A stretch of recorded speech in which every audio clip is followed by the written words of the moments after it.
A reading from the Gospel according to Matthew.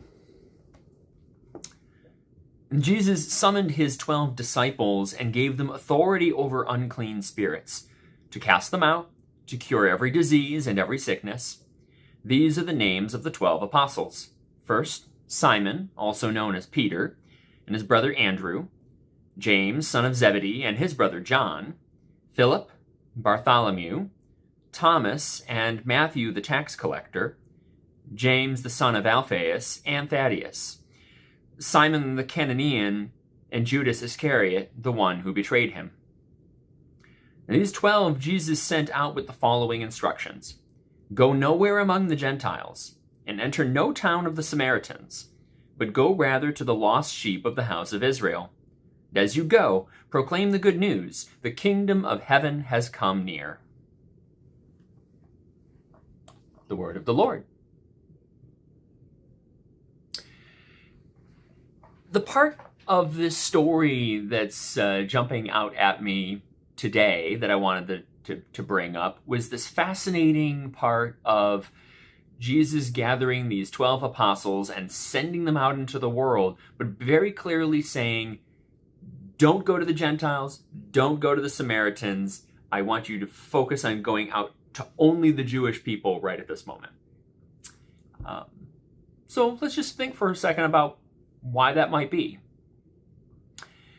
We know it's not because Jesus didn't want the word, the good news to ever get to the Gentiles or the Samaritans, because later on in the story, Jesus absolutely wants the good news to go to all people, including the Gentiles and the Samaritans.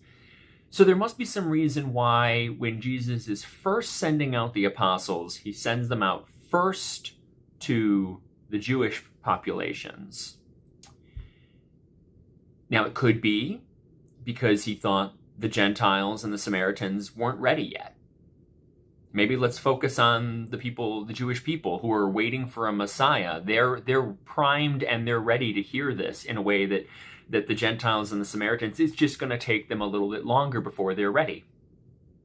That would be in keeping with the idea of God approaching us where we are, God always approaching us at our own current level of what we're ready to learn and how we're ready to go. And then as we learn and grow, then God approaches us at a deeper, more complex level.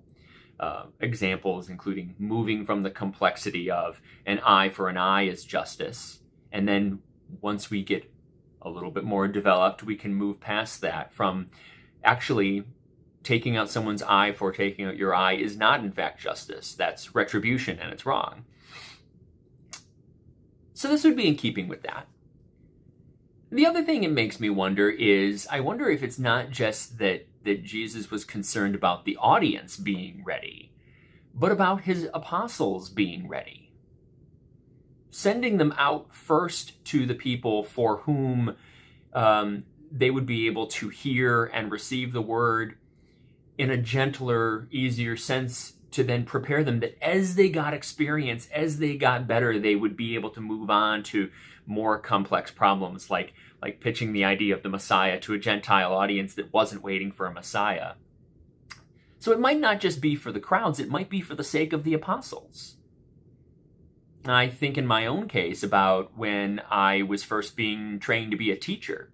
And before I was immediately dropped into a really difficult school setting, I was put in student teaching roles. And student teaching at particular schools where we were told this will be an easier setting for you to get your start and to start learning how to be a teacher, to be learning how to be a good teacher. And then as you get more experience and as you get better at this, we'll move you into harder, more complex settings where the work is really important, but we can't just throw you right into the deep end of the pool, as they say.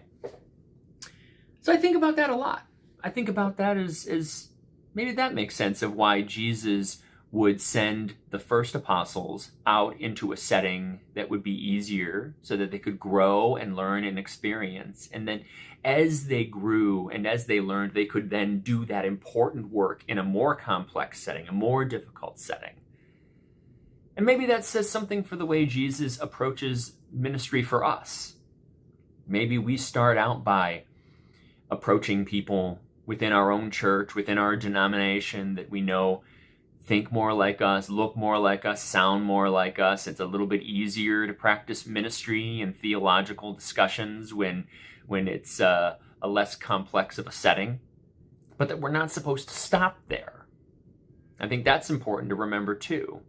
That as we learn and as we grow, we are then ready to go out to where the challenges are a little more complex, but to do so having been better prepared. In that way, it's a constant process of learning, growing, doing ministry in more complex ways that then help us to learn and grow even more, and do ministry in even more complex ways and continue to learn and grow. I think that sounds like a great way for Jesus to form us for ministry. Amen.